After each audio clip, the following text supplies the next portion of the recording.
Hello, it is July 26th, and this is the budhisty thing that I'm always going on about. One of these days I'll give you the title and whatnot. Perfection. It is easy to turn meditation and recover into pursuits of perfection.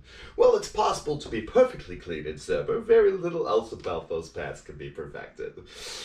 If we try to work a perfect 12-step program, we will inevitably be frustrated.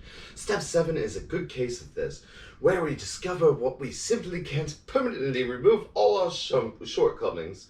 We're bound to make mistakes in life, to slip into bad habits or old ways of thinking, speaking, or acting. This is why humility is so important in our program. We need to always remind ourselves that we aren't perfect, and that's okay.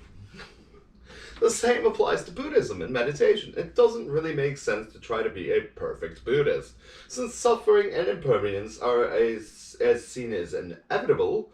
How could we hold on to some perfect state? And what would perfect meditation even look like? No thoughts? What's the point of that?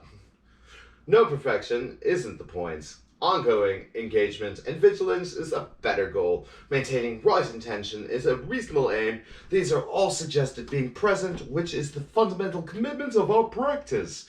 Striving for some imagined perfection is actually the road to more suffering. What that as a goal, we will always fall short. Some become frustrated and end up judging ourselves. A newcomer to sobriety or to Buddhism is more likely to fall into this trap than someone who has been around for a while. With the excitement of beginning, one can imagine realms of perfection, that some magical transformation is going to happen. With time, the repeated challenges of the path reveal the more complex reality that all we have to do is take care of today, do our best, and let go with the results. Well, this may feel like surrender. It actually grows out of wisdom and experience gives.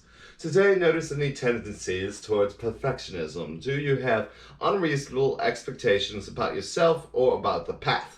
Consider what more sensible goals might look like. And I struggle with this a lot. And I know, like, oh, well, you don't seem like one of those blokes that would do that sort of thing. But, I want to be the perfect being. It's just who I am. Sure, I have this little thing called overcompensation and complex sort of thing. And, but when I'm not doing everything that I can do in a day, I start to get a little bit down about myself. Of course, that's, changed over the years. And I've got a lot better with the malleability of like a day that could have anything as the possibility for it. But there was quite a few times in my life where I would do the purely isolation thing and then it does try to achieve as much as possible in as structured a time as possible, and things come up. So it's better not even try to do that sort of thing, really. But having guidelines is a nice little start to that, because you're never going to attain that perfection. No. I'll still have screwy teeth, I'll say. But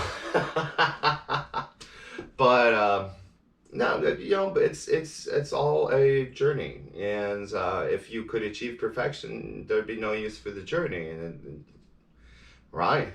I mean, that's what makes sense to me. Anyway, you take care, and you're perfect in my eyes. I love you. Bye.